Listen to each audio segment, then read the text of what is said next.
Ang ating pong sharing ito ay pinamagatan nating No Other Gospel, Stand Firm on Your Freedom. At ang title po ng mensahe ngayong hapong ito ay Ang Peligro ng Pagbaling sa Ibang Ebanghelyo. Ang peligro ng pagbaling sa ibang ebanghelyo. Noong huli nating pag-aaral, pinaalalahanan tayo ni Pablo sa sulat na ito nang mabiyay ang kaligtasan natin kay Kristo Jesus na tayo ay ligtas dahil sa grasya ng Diyos lamang sa pamamagitan ng pananampalataya lamang at kay Kristo Jesus lamang at hindi dahil sa mabubuting gawa. Dahil dito, mayroon na tayong tunay na kalayaan mula sa pag-uusga ng Diyos at katiyakan ng pagiging kasama niya sa kanyang kalwalhatian magpakailanman. Ngayong hapong ito, makikita natin ang pagkamangha ni Paul sa madaling pagbaling ng mga Galatians sa ibang ebanghelyo.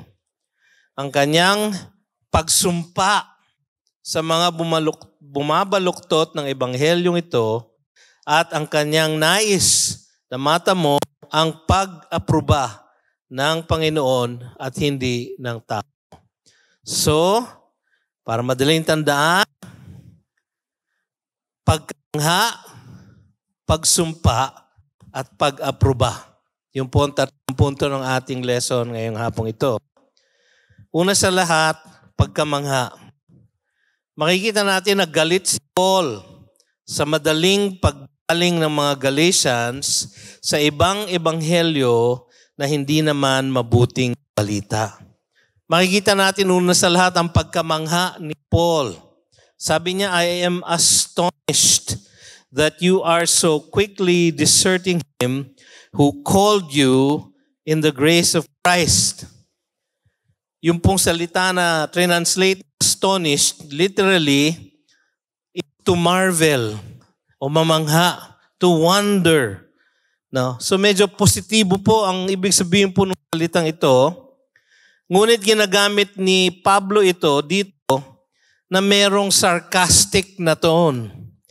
Parang, parang mamangha siya.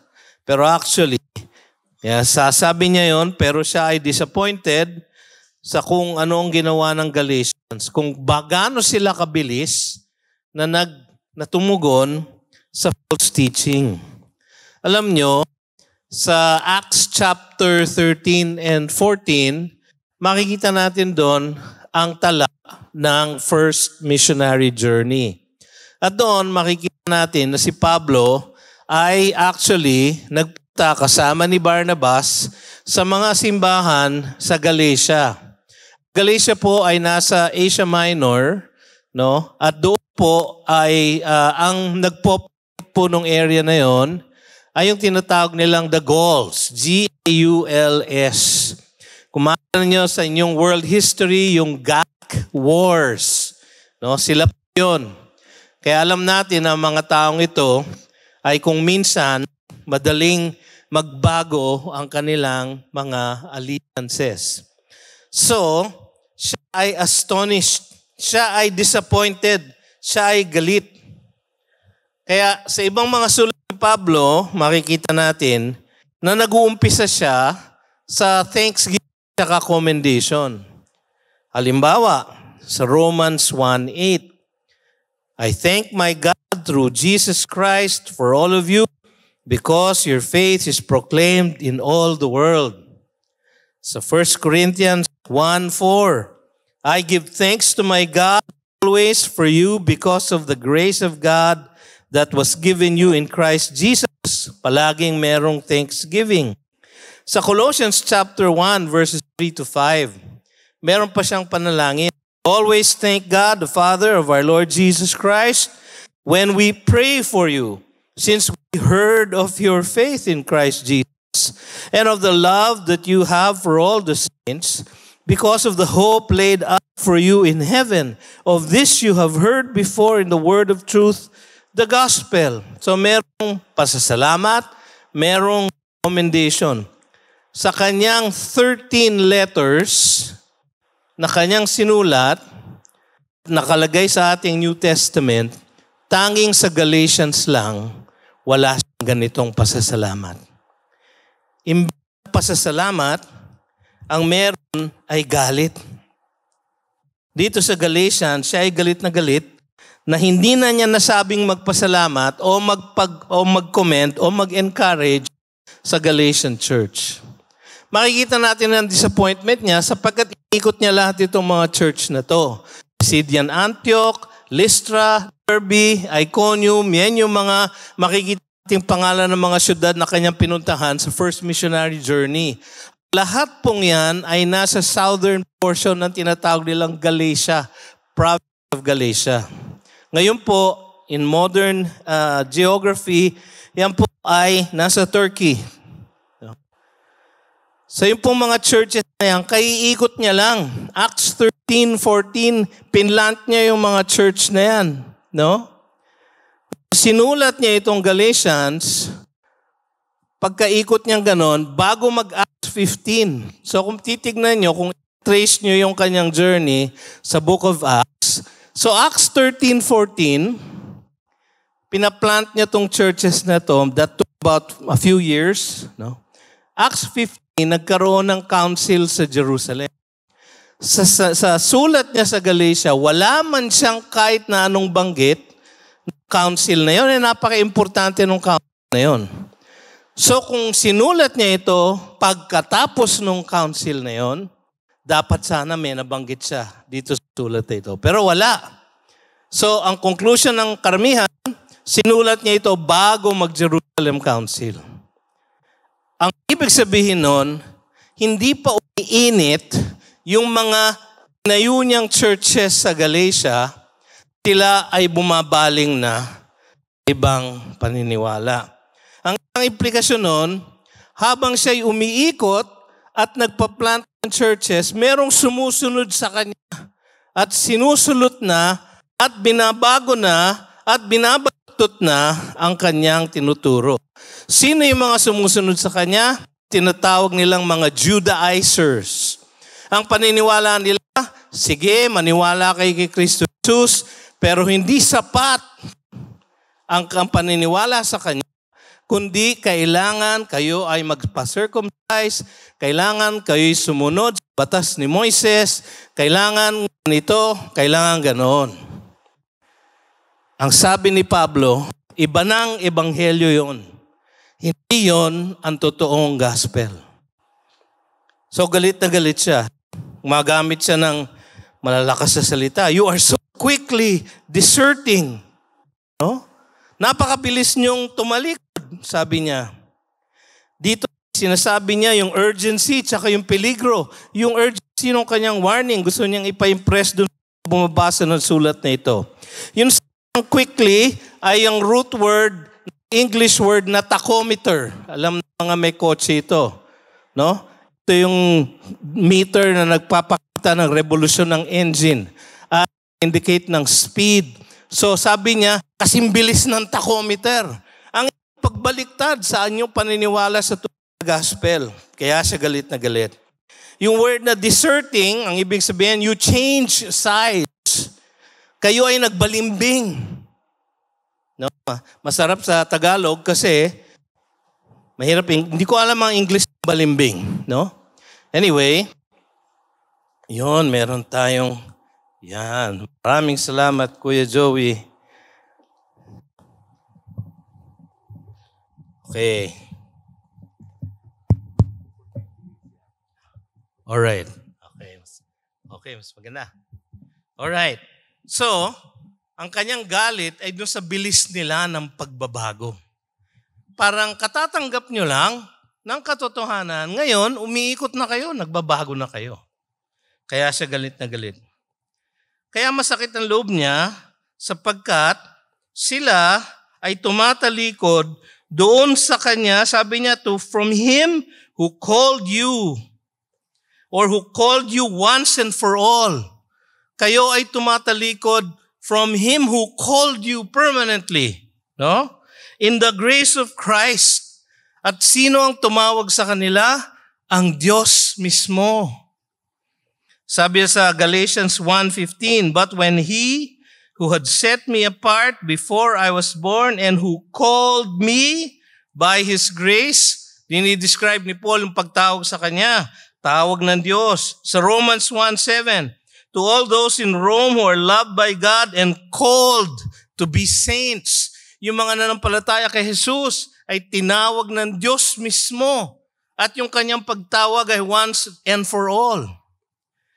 2 Thessalonians chapter 2 verses 13 to 14, "But we ought always to give thanks to God for you, brothers, beloved by the Lord, because God chose you as the first fruits to be saved through sanctification by the Spirit. To this He called you through our gospel, so that you may obtain the glory of our Lord Jesus Christ." Yung pong calling na yon ay personal, yung pong calling na yon ay permanent. Pero sila ay mabilis na tumatalikod. Ang nakakatakot po doon, ang ibig sabihin lang nun, merong ilan sa kanila na hindi talaga nananampalataya kay Jesus. Yun ang sinasabi ni Pablo. Bakit ang bilis nyo naman mag-change sides? Ito naman ay nakakatawa kasi sila ay bumabaling sa ibang ebanghelyo upang yakapin ang kaligtasan sa pamamagitan ng pagsunod sa batas, legalism. Yung pong kanilang niyayakap. Kayo'y pinalaya na mula sa pagkaalipin sa batas, ngayon naman bumabalik kayo sa ganyang pagkaalipin. Alam nyo, kung yung mga iba sa atin na siguro sa kanilang past life ay nakaranas ng some form of addiction, no? Kasama na po ako dyan. Ako po ay bata pa at medyo wild at wala pang kahit na ano direksyon sa buhay. Naging addict po ako. No? Ayan, tinatanggap ko po. Naging addict po ako, iba't ibang mga addiction. At ang lahat ng addict, pag huminto sila, no? At naging clean for a period of time, pagka nag-relapse, mas grabe. Ganun po nangyari sa akin.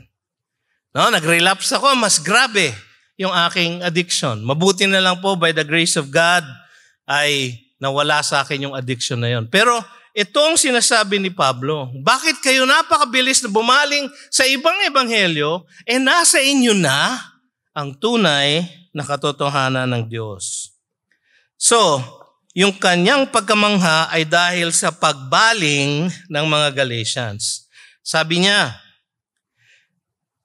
"You are turning to a different gospel," sabi niya. "Not that there is another one, but there are some who trouble you and want to distort the gospel of Christ."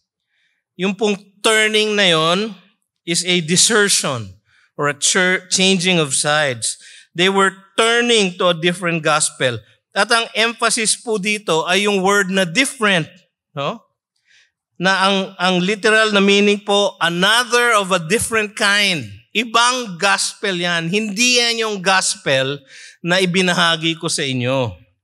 So, ang ibig sabihin nun, mga kapatid, yung katuruan na ang kaligtasan ay sa pamamagitan ng pananampalataya kay Jesus at mga mabubuting gawa, hindi po yon pareho ng tunay na gospel. Na ang kaligtasan ay sa pamamagitan ng pananampalataya kay Jesus lamang at wala nang kasamang iba. So pagkat dinagdagan nyo kahit na konti, iba na pong gospel yon. Yung salitang gospel ay good news, ebanghelyo. Ebanghelyo ay galing sa root word euangelion. Yun po ang Greek word ng gospel. Ang ibig sabihin lang po noon, good news. No? Lahat ng euphemism, eulogy. Good po ang ibig sabihin ng Evangelion is news. Mabuting balita ng kaligtasan. Yun po sa Tagalog ang ibig sabihin ng gospel. Ang sinasabi ng mga false teachers na pinagbabalingan nitong mga taga-Galatians, this is not good news anymore, yung kanilang bagong tinuturo. Dahil ang kanilang salvation ay dinadagdag nila ang requirement ng batas. Siguro ito yung mga Hudyo na hindi mabitawan yung tradisyon ng kanilang mga ninuno. At marami naman sa atin, ganyan din ang karanasan. Lalo na doon sa mga lumaki sa ating pinanggalingang relihiyon at yung dominant religion sa ating bansa. Yung mga galing doon sa relihiyon na yun, kung minsan, napakahirap nilang bitawan yung kaisipan na kailangan meron silang gawing mabubuting gawa para sila ay tanggapin ng Diyos. Ang sinasabi ng Biblia at ng Gospel, ginawa na lahat ni Kristo Jesus. Ang kailangan gawin upang kayo'y makapunta sa langit, ang kailangan nyo lang gawin ay manampalataya sa Kanya. Hirap na hirap ang iba na bitawan yon. Kahit mga protestante. Ako po, lumaki po akong protestante. Pero lumaki po akong protestante na ang kaisipan ko pa rin, para ako makarating ng langit, kailangan mag-attend ako ng Sunday school, kailangan kumanta ako sa children's choir, kailangan sumali ako sa youth camp, kailangan. Ang sinasabi ng Biblia, wala nang kailangan. Ginawa na ni Jesus ang lahat ng kailangan. Ang kailangan lang ay manampalataya sa Kanya. Yun po ang mabuting balita ng kaligtasan.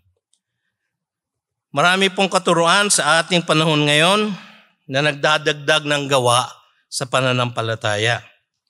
Napag-aralan na natin dati yung doktrina ng Roman Catholic Church na sa kanila ang pagiging born again ay kapag ikaw ay binautismuhan bilang isang sanggol.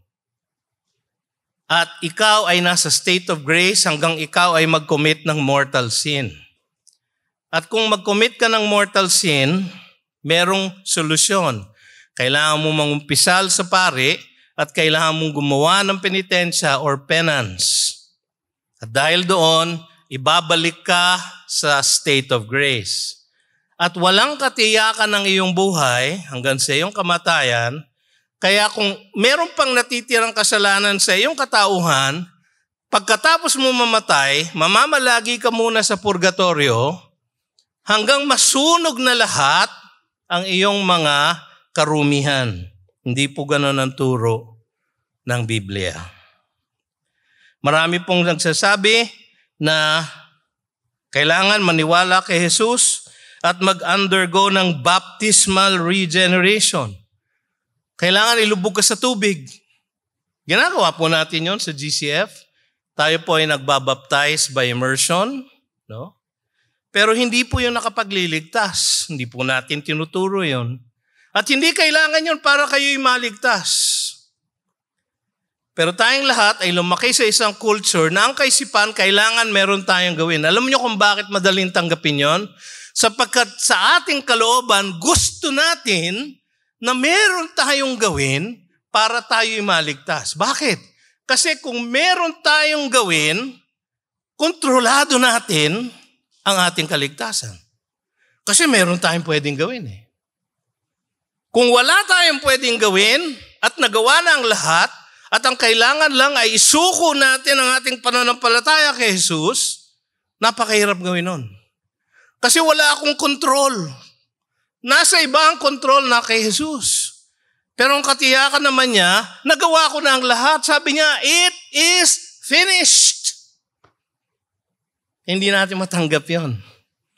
Kasi para sa ating sarili, napakadali ng works, salvation, dahil meron tayong pwedeng gawin para tayo maligtas. Mga kapatid, ang kahit na anong nais niyong gawin, na kabutihan para kayo'y maligtas, ay hindi katanggap-tanggap sa ating banal na Diyos. Tanging ang ginawa lamang ni Jesus ang katanggap-tanggap sa Kanya. Tanggapin po ninyo yun. So tama lang na magalit si Paul.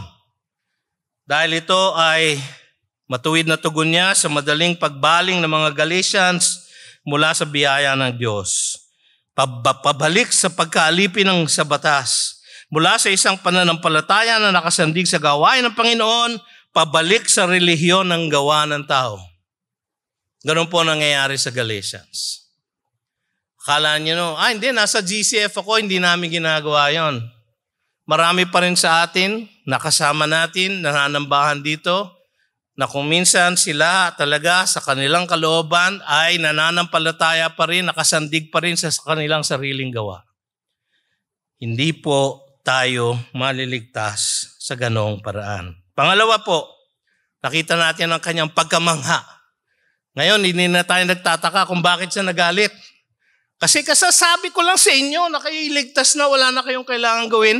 Eto kayo naniniwala sa mga bulaang propeta na kailangan meron pa kayong gawin. Sa ano ba kayo? Katatapos ko lang, kagagaling ko lang dyan. No? Pangalawa, pagsumpa. So magmula sa pagkamangha, nakarating tayo sa pagsumpa. So alam niyo, lalim ng galit ni Pablo. Galit na galit siya doon sa bulaang propeta, katuruan na ito, na kailangan may gawin tayo para tayo maligtas. Galit na galit siya. So ipinataw ni Paul sa mga nagpapahayag ng bulaang ebanghelyo. Nagpataw siya ng sumpa. No? Sabi niya, but even if we or an angel from heaven should preach to you a gospel according to the one we preach to you, let him be accursed. Hindi siya nakontento sa isang sabi. As we have said before, so now I say again. Inulit niya. If anyone is preaching to you a gospel contrary to the one that you received, let him be accursed. Ano ba ibig sabihin ng salitang accursed? Yung po sa Griego ay anathema. So tama po ang translation ng ESV. Accursed, sinumpa. Kayo ay sinumpa. Pareho ito nung konsepto na napag-aralan natin nung inaral natin ng Joshua. Naalala nyo? Nung sila'y pumasok sa Kanaan, ang sabi ng Diyos, lipulin niyo lahat ang mga taong yan sapagkat sila ay kerem, devoted to destruction. Dahil sa kanilang hindi pagsunod sa akin. 400 plus years, ako'y nagpapamala sa kanila ng aking sarili, ako'y nagbibigay sa kanilang konsyensya ng tamang batas, ngunit hindi sila sumunod sa akin. 400 plus years, they are devoted to destruction. Naalala niyo yun? Yung salitang kerem? Yun po ang equivalent nun sa New Testament. Anathema. You are accursed. Para niyang sinabi, you will go to hell. Or para niyang sinabing, God damn you. So sa madaling salita, nagmura si Apostle Paul. Sa kanyang galit, sa kanyang pagkamangha, sa kanyang galit siya ay nagbigay ng sumpa. You are accursed, anathema. It is to consign one to the eternal judgment of God in the lake of fire. Yun po ang ibig sabihin nun. Kayo ay mapunta sana kayo sa impyerno. Yun ang sinabi niya. Sabi sa 1 Corinthians 16:22. If anyone has no love for the Lord, let him be accursed. Our Lord, come. Ang sabi niya dito sa statement na ito, kung meron dumating sa kanila, kahit na siya mismo, o kaya anghel, kung meron bumalik sa inyo at nagturo sa inyo na ang salvation ay pananampalataya kay Jesus plus good works, sabi niya, let him be accursed. Dapat siyang mapunta sa impyerno. Sinama pa niya ang mga anghel. Diba? But even if we or an angel from heaven, kaya bakit niya kaya sinama yung angel? Kasi ang mga Hudyo, naniniwala sila, at tama naman yung paniniwalang yon, na ang batas ni Moises o ang revelation ng Panginoon sa kanyang mga propeta ay kanyang ipinadaan sa mga anghel. Tama naman, kasi sa Luke chapter 1, ang nag-announce ng magandang balita kay Mary ay isang angel. Ang nag-announce ng magandang balita kay Zechariah na magkakaroon siya ng forerunner na anak ay isang angel. Pero ang sabi ni Pablo, kahit na angel ang magsabi sa inyo na ang kaligtasan ay sa pamamagitan ng pananampalataya kay Jesus plus works, let him be anathema. Yung angels kasi frequently used as bearers of the word of God. Daniel 8:16. Sabi ni Daniel, and I heard a man's voice between the banks of the Ulai, and it called, Gabriel, make this man understand the vision. Alam natin ang Daniel chapter 8, binigyan si Daniel ng mga very specific prophecies na mangyayari sa lahat ng bansa sa north, east, west, and south ng Israel. At lahat yon ay nagkatotoo dahil anghel ang nag-atid sa kanya. Sa Daniel 9:21, sabi niya, while I was speaking in prayer, the man Gabriel, whom I had seen in the vision at the first, came to me in swift flight at the time of the evening sacrifice at binigay sa kanya ang sagot sa kanyang panalangin. Sapagkat nananalangin si Daniel, malapit ng Panginoon matapos yung 70 years of exile. Kailan ba kami babalik sa Jerusalem? So nagpadala ng anghel ang Diyos. Kaya sila naniniwala sa anghel. Sa Luke chapter 1, may anghel na nangusap kay Zechariah. Sa Luke chapter 2, may anghel na nangusap kay Mary. At meron ding anghel na nangusap kay Joseph. Datapat, sabi ni Pablo, kahit pa anghel ang bumalik sa inyo at sinabing ang kaligtasan ay sa pamamagitan ni Kristo Jesus plus works, ibang ebanghelyo yon, let him be accursed. Kaya napakatindi ng kanyang sinabi. Alam nyo, marami tayong mga cults sa ating panahon ay nagmula dahil ang kanilang founders nakatanggap daw ng mensahe galing sa isang anghel. Halimbawa, the angel Moroni, ang kumausap daw kay Joseph Smith na founder ng Mormonism. Meron din daw anghel na nangusap at nagpakita kay Felix Manalo upang kanyang itaguyod ang Iglesia ni Kristo. Hindi sila Kristyanismo sapagkat hindi nila tinatanggap ang tunay na pagkadiyos ni Kristo Jesus. So, ibang ebanghelyo yon ayon sa sinabi ni Pablo sa verse na ito. Iba yon, that's a different gospel. In fact, it is not good news at all. It is not even good news. Hindi lang siya ibang good news, siya ay bad news. Yun ang sinasabi ni Pablo dito. Kung minsan kasi ang false teaching, parang it sounds like the gospel. Kasi yes, you're saved by grace through Christ. Yes, you're saved by grace through Christ. Yes, you're saved by grace through faith in Christ. Alam niyo ba na yun ang paniwala ng Roman Catholic Church? Nasa doktrina nila yun, nasa katekismo. That they believe that we are saved by grace through faith in Christ. Pero merong nawawalang isang salita. Ano yun? We are saved by grace alone, through faith alone, in Christ alone. Napakalaking diferensya po ang ginawa ng isang salitang iyon. Kahit na anong works of merit, kung idadagdag sa purong grasya ng kaligtasan ni Kristo Jesus, ay binabaliktad ang operasyon ng grasya na iyon, kaya hindi siya anymore grace. It is no longer grace, but works. Di ba sinabi din ni Pablo yun sa Romans? But if it is by grace, then there should be no works. If there is works, it is no longer grace. Sabi ni Paul, anyone na nagpipreach ng falsehood na ito, let him be accursed. Napakalinaw ng kanyang babala. Napakalinaw na peligro ng pagsumpa na kanyang ipinakita.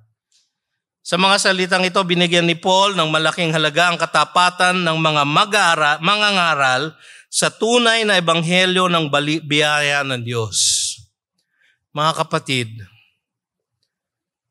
ako po, kahit na ginagalang nyo bilang pastor at mangangaral, kung ako po ay tumayo dito at magturo ng ibang ebanghelyo, ebanghelyo na malayo sa sana ang kaligtasan ay sa pamamagitan ni Kristo Jesus at pakikinig kay Pastor BJ Sebastian. Pagka sinabi ko po yon, binibigyan po kayo ng otoridad na siluhin ang aking leeg at bitayin ako dito mismo. Kalad ka rin niyo po ako palabas. Kaya lang medyo mabigat po ako, mahirap po akong kalad ka rin. No? Lalo na buhatin niyo ako at itapon niyo ako sa kalye. Mahirap gawin. Pero kung mangyayari po yon, ako po ay anathema. Si Pablo po ay anathema kung babaguhin niya yung gospel of grace.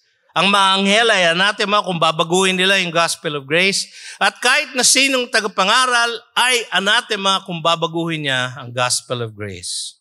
Pangatlo, mula sa pagkamangha at pagsumpa, nangusap si Pablo tungkol sa pag-aproba. Nilinaw ni Paul na ang kanyang nais ay ang pag-aproba ng Panginoon. Kasi iniisip niya, merong mga paratang sa kanya na kaya niya sinasabi ito dahil gusto niya mag-please ng mga tao. Kasi kung iisipin niyo nga naman, parang mas madali na manampalataya na lang.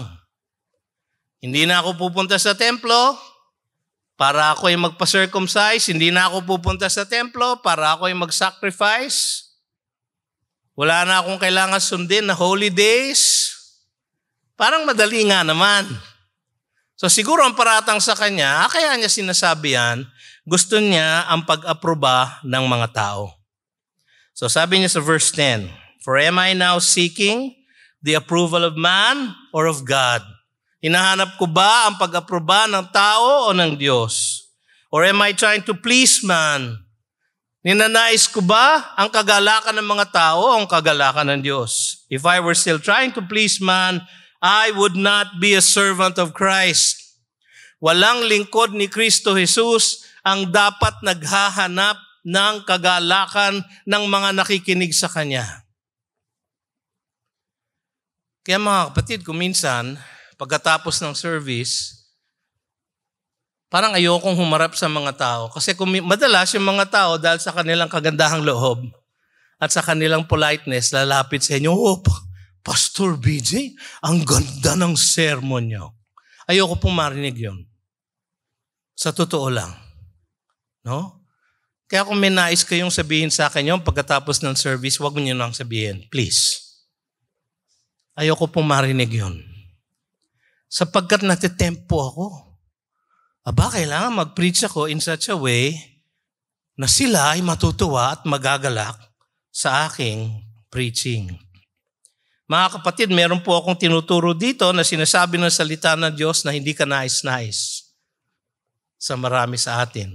Ngunit kailangan ko pong banggitin at ituro. Meron po akong isang kasama namin dati sa aming growth group. Nasa ibang church na po sila. Siya po ay naging pastor. Naalala po niya isang Sunday, narinig niya mula sa akin ang mga salitang, "I rebuke you," dahil hindi nyo binabasa ang salita ng Diyos araw-araw. I rebuke you. Marami pong nagalit sa akin nung araw na yon. Siya po ay talagang nagimbal. Ngunit dahil sa sinabi kong yon, sabi niya, siya ay napabasa ng salita ng Diyos araw-araw. At sabi niya, "Pastor, ngayon, pastor na po ako. Nagtuturo na po ako ng Biblia sapagkat natutunan ko pong mahalin ng Biblia. Kung hindi niyo po ako rebuke, hindi ko po matutunan yon."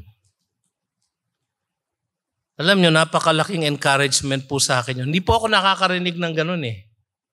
Na dahil nainis sila sa sinabi ko, sila yung nagbago. Ganun siguro ang hinahanap ni Pablo dito.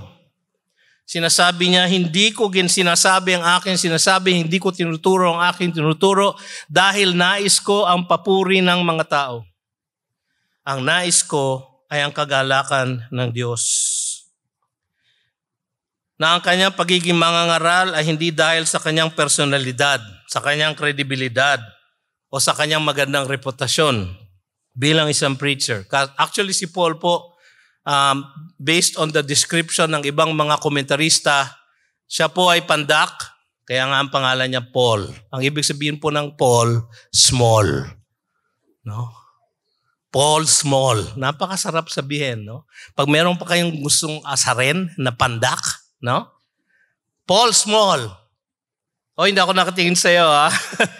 Okay. Paul small. Madalas po siguro merong umalas ka sa kanya na ganon. Ang wika ng iba, ang kanyang thorn in the flesh, ay meron siyang eyesight deficiency.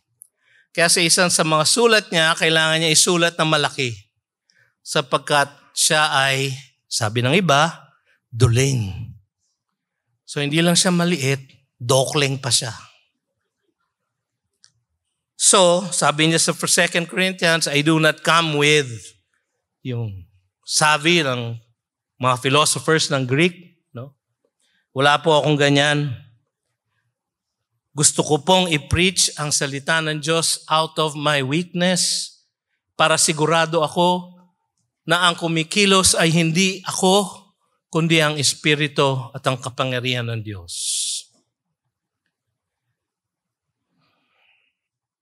Ayaw ni Pablo na siya ay mag-preach ng isang madaling gospel.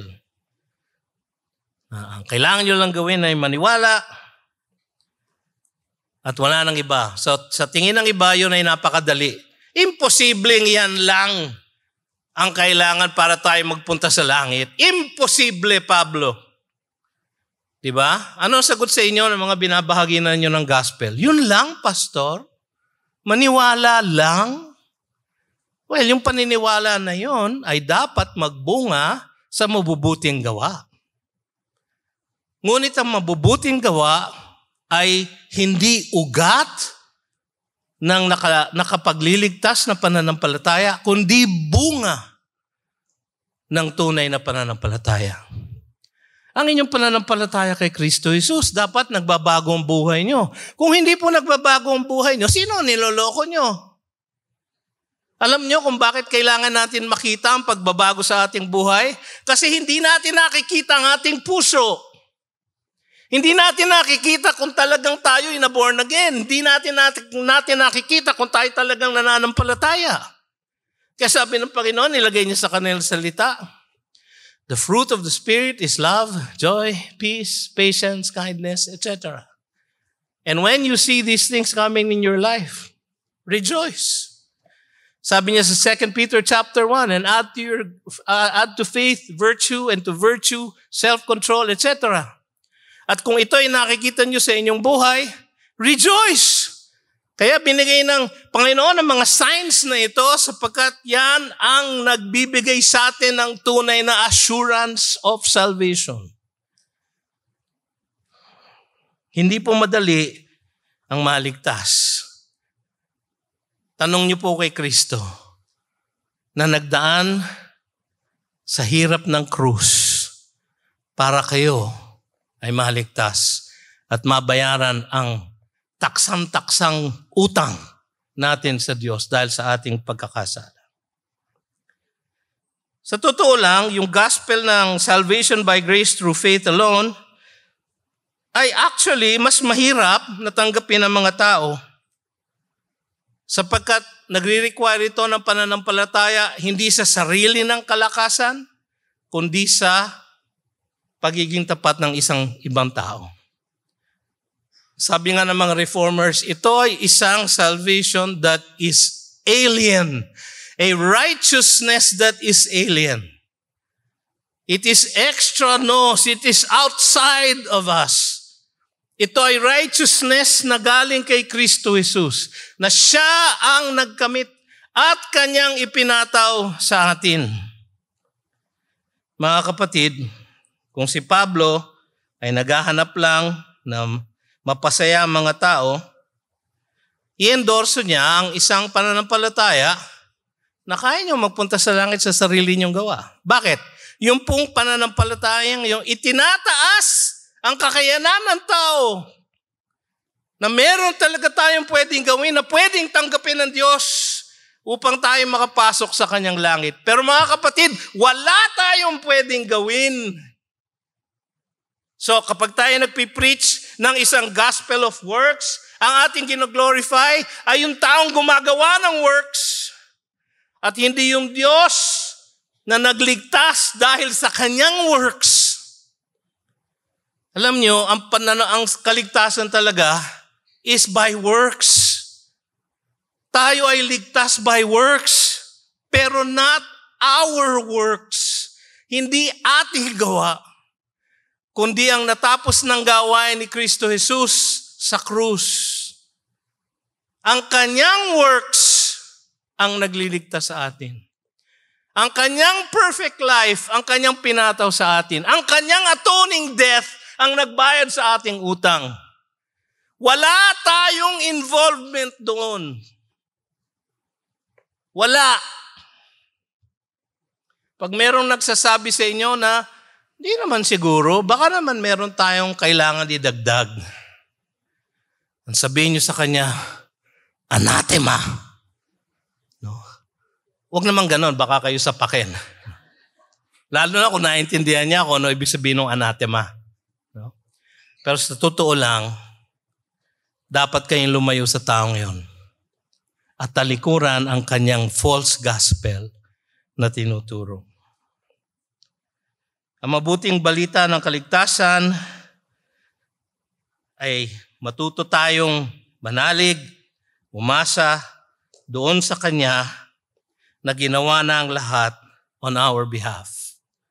A perfect life and an atoning death na kanyang ipinataw sa atin upang ang ating kasalanan ay maipataw sa kanya at ang kanyang katuwiran ang maipataw niya sa atin.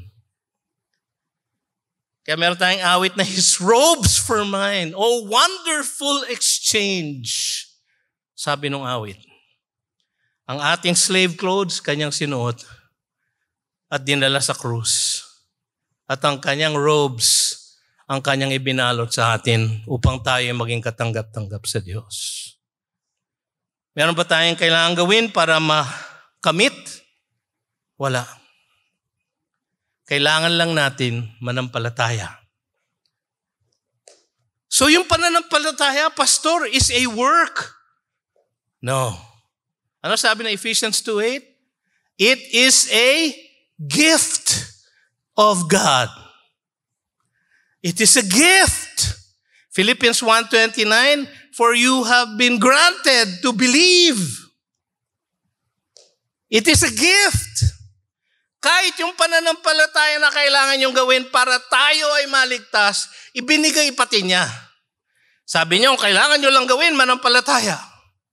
Kaya ang sabi ng isang tao sa New Testament, Lord, I believe, help my unbelief. Gusto ko maniwala, Panginoon, pero napakahina ng aking paniniwala. Pues, ang sabi ni Jesus, huwag mong gamitin ang iyong paniniwala. Ito ang pananampalatayang nakapagliligtas. Ito ang gamitin mo. Ganun po kaganda ang ating kaligtasan. Tapos babalik kayo sa kaligtasan ng puro gawa. Hindi po natin yan tinuturo dito sa church na ito.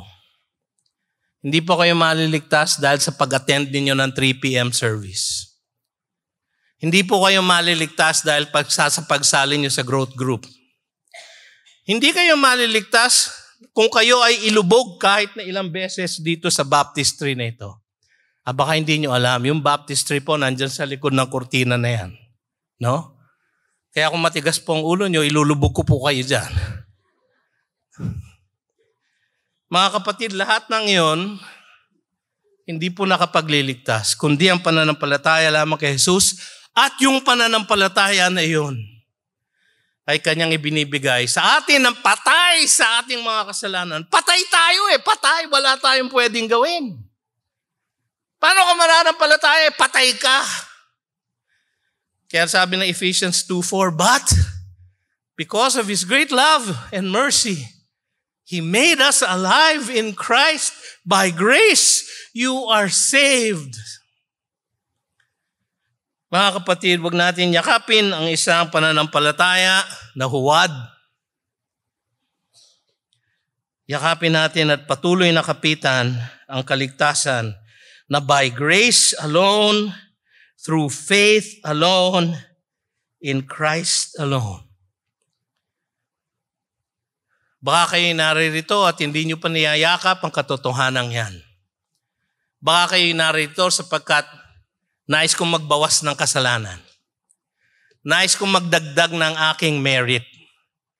Nais ko pong gumawa para nang kahit na sa anong paraan ako ay makarating sa langit. Kung kayo po ay naririto at ganyan ang inyong kaisipan, sasabihin ko po sa inyo, let you be accursed. At sa pagsabi kong iyon, inaanyayahan ko kayo, lumapit lamang kayo kay Kristo Jesus at manalig sa Kanya.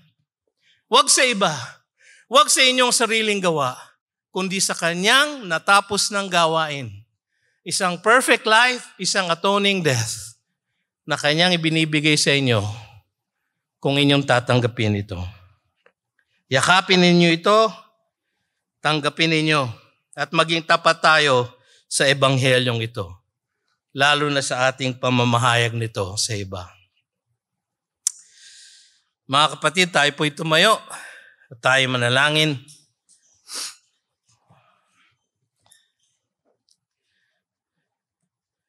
Baka kayo nagtataka,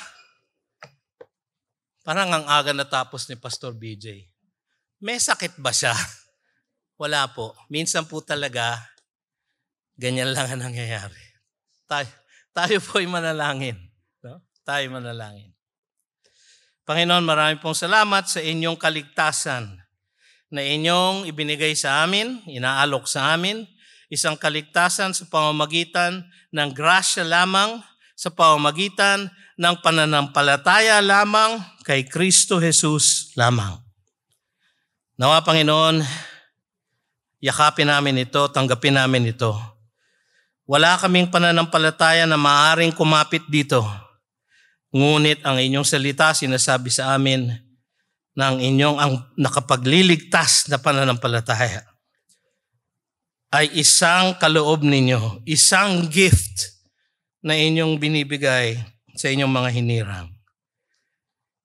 Turuan niyo kami, Panginoon, na tanggapin ito at manampalataya kay Kristo Jesus para sa aming kaligtasan.